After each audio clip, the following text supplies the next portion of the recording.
تم اقرار کرتے ہو کہ اللہ تمہارا اور ہر چیز کا مالک ہے، اس کے کیا معنی؟ اس کے معنی یہ ہیں کہ تمہاری جان تمہاری اپنی نہیں، خدا کی ملک ہے، تمہارے ہاتھ اپنے نہیں، تمہاری آنکھیں اور تمہارے کان اور تمہارے جسم کا کوئی عضو تمہارا اپنا نہیں، یہ زمینیں جن کو تم جوتتے ہو، یہ جانور جن سے تم خدمت لیتے ہو، یہ مال اسباب جن سے تم فائدہ اٹھاتے ہو، ان میں سے بھی کوئی چیز تمہاری نہیں،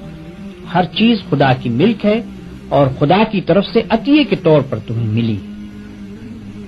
اس بات کا اقرار کرنے کے بعد تمہیں یہ کہنے کا کیا حق ہے کہ جان میری ہے، جسم میرا ہے، مال میرا ہے اور فلاں چیز میری ہے؟ دوسرے کو مالک کہنا اور پھر اس کی چیز کو اپنی قرار دینا بالکل ایک لغو بات ہے۔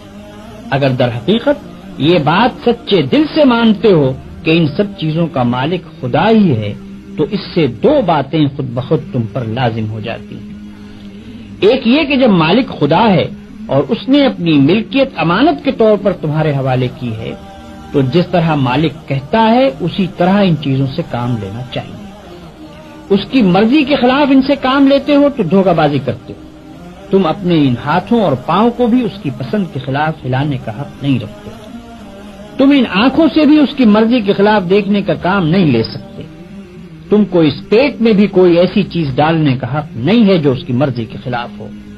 تمہیں ان زمینوں اور ان جائیدادوں پر بھی مالک کے منشا کے خلاف کوئی حق حاصل نہیں ہے۔ تمہاری بیویاں جن کو تم اپنی کہتے ہو اور تمہاری اولاد جن کو تم اپنی کہتے ہو، یہ بھی صرف اس لیے تمہاری ہیں کہ تمہارے مالک کی دی ہوئی، لہذا تم کو ان سے بھی اپنی خواہش کے مطابق نہیں بلکہ مالک کے حکم کے مطابق ہی برتاؤ کرنا چاہیے۔ اگر اس کے خلاف کرو گے تو تمہاری حیثیت غاصب کی ہوگی، جس طرح دوسرے کی زمین پر قبضہ کرنے والے کو تم کہتے ہو کہ وہ بے ایمان ہے، اسی طرح اگر خدا کی دی ہوئی چیزوں کو تم اپنا سمجھ کر اپنی مرضی کے مطابق استعمال کرو گے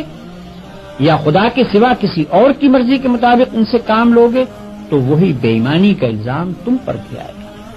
اگر مالک کی مرضی کے مطابق کام کرنے میں کوئی نقصان ہوتا ہے تو ہوا کرے، جان جاتی ہے تو جائے،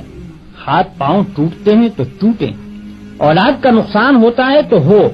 مال و جائیداد برباد ہو تو ہوا کرے، تمہیں کیوں غم ہو؟